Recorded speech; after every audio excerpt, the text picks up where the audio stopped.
ఆకలితో ఉన్నవాడికి పట్టడన్నం పెడితే నాకు చెందుతుంది అని సాయి మనందరికీ సాయి సచ్చరిత్ర ద్వారా తెలియచెప్తాం అనేది జరిగింది. కాబట్టి పట్టడన్నం అనేది కాదు, కడుపు నిండా ఆకలితో ఉన్న వారికి భోజనం పెట్టే కార్యక్రమమే శ్రీ సాయి భోజన్. కాబట్టి మీరు కూడా ఈ అద్భుతమైన మహాయజ్ఞంలో పాలు పంచుకొని సాయి కృపకు పాత్రలు కావాల్సిందిగా కోరుతూ ఉన్నాను. వివరాలకు కింద కనిపిస్తున్న ఫోన్ నెంబర్స్ కి ఫోన్ చేయండి. చూస్తూనే ఉండండి శ్రీ సాయి సర్వస్వం యూట్యూబ్ ఛానల్.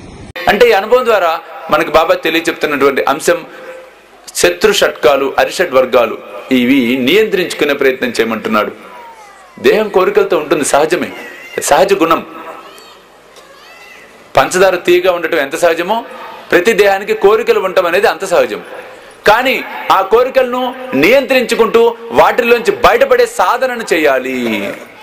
ఆ సాధనే సాయి నామస్మరణము, సాయి సచ్చరిత్ర పారాయణము. సాయి సచ్చరిత్ర పారాయణం ద్వారా కథలలోని తత్వాన్ని తెలుసుకొని దాన్ని ఆచరించే ప్రయత్నం చేయటం. ఈ దిశలో ఎవరైతే సాధన చేస్తారో వారు అద్భుతమైనటువంటి స్థితిని పొందే తీరుతారు.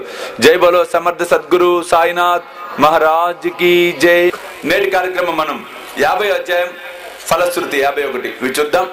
50వ అధ్యాయం చూసినట్లయితే కాకాసాహెబ్ దీక్షిత్, టెంబే స్వామి, బలరాం దురందర్ అనుభవాలు మనం చూద్దాం. మొట్టమొదటగా కాకాసాహెబ్ దీక్షిత్ గారి అనుభవం.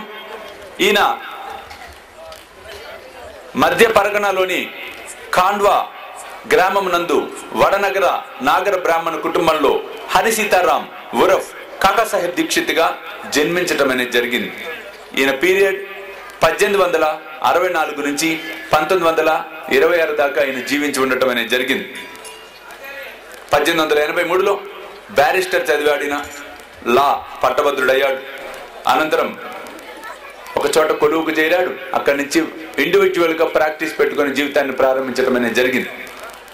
1909 వరకు కాకాసాహెబ్ దీక్షిత్ గారు, ఆయనకి సాయిబాబా గురించి తెలియదు. 1909లో ఒక కేసు వాదించే నిమిత్తము దీక్షిత్ ఇంగ్లాండ్కి వెళ్ళడం అనేది జరుగుతుంది. అక్కడ ఒక రైలు ఎక్కుతూ కాలు జారి కింద పడి కాలు ఫ్రాక్చర్ చేసుకుంటాడు. ఎన్ని మందులు వాడినా నొప్పులు తగ్గటంలా కాలు కుంటుకుంటూనే నడుస్తున్నాడు ఈయన.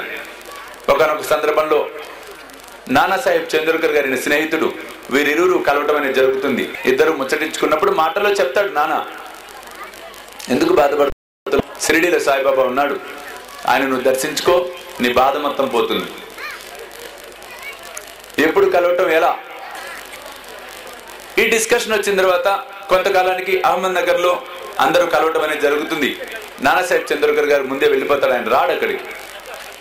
ఆ సమయంలో అనుకోని రీతిలో శ్యామ గారు ఈయనకి మిరికర్ సోదరుల దగ్గర రావటం అనేది జరుగుతుంది. మిరికర్ ఈయన పంపించాలి షిరిడీకి, ఎవరినిచ్చి పంపించాలి, ఈయన కొత్త షిరిడి అని ఆలోచిస్తున్న సమయంలో శ్యామ మాధవరావు దేశపాండే గారు అహ్మద్ నగర్ రావటం అనేది జరుగుతుంది. దేనికోసం అంటే శ్యామ గారి అత్తగారికి ఒంట్లో బాగుండబోతే టెలిగ్రామ్ వస్తుంది, కూతురు అల్లుడు ఇద్దరు వచ్చి చూడమని. వెంటనే శ్యామ భార్యను తీసుకొని అహ్మద్ నగర్ వస్తారు. వచ్చిన తర్వాత సరే అందరూ కలుస్తారు. విచిత్రమైన విషయం ఏంటంటే మేఘర్ శ్యాముడి యొక్క చిత్రపటం ఒకటి ఉంటుంది సాయిబాబాది. ఆ చిత్రపటం అద్దం పగిలిపోతే అది కట్టించడానికి మిరికర్ సోదరులకు పంపించడం జరుగుతుంది. శ్యామకు చెప్తాడు, అన్నాను వాళ్ళు అక్కడికే వెళ్తున్నావు కదా, వచ్చేటప్పుడు చిత్రపటం కూడా తీసుకురా. ఆ చిత్రపటం ఫ్రేమ్ కట్టించి పట్టుకొస్తారు. ఆ రోజు రాత్రిపూట దీక్షిత్ మొట్టమొదటగా ఎలా ఉంటాడో సాయిబాబా చూడటం అనేది జరిగింది. ఏమవుతుందంటే సడన్ గా ఒంటికి నొప్పులు రావటం, చాలా బాధపడటం, కాళ్ళంతా విపరీతంగా గుంజటం, పిక్కలు పట్టేయటం, ఒక రకమైనటువంటి డ్రౌజీనెస్ రావటం, ఇరిటేషన్స్ పెరగటం, ఇట్లాంటివి జరుగుతూ ఉన్నాయి. కొంతమందికి అమావాస్య పౌర్ణమి వచ్చినప్పుడు అసలు ఒళ్ళంతా విపరీతంగా కర్రతో కొడితే ఎట్లయితే నొప్పులు ఉంటాయో ప్రతి ఇంచులో అటువంటి బాడీ పెయిన్స్ వస్తున్నాయి కొంతమందికి.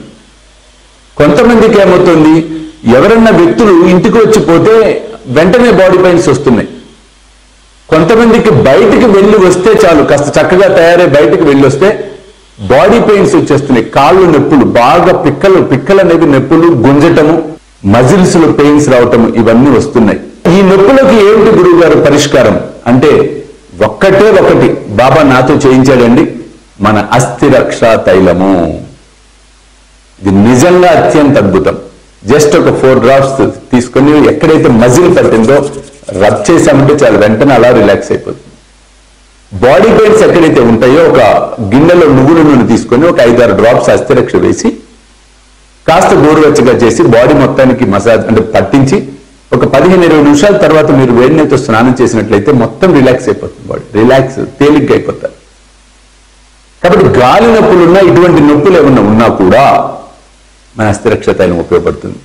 అలాగే జనరల్ గా పెద్దవారు కొంతమంది మోకాళ్ళ నొప్పులు, జాయింట్ పెయిన్స్ ఇటువంటి ఉన్నవారు కూడా అద్భుతమైన ఉపశమనాన్ని ఇస్తుంది మన అస్థిరక్ష తైలము.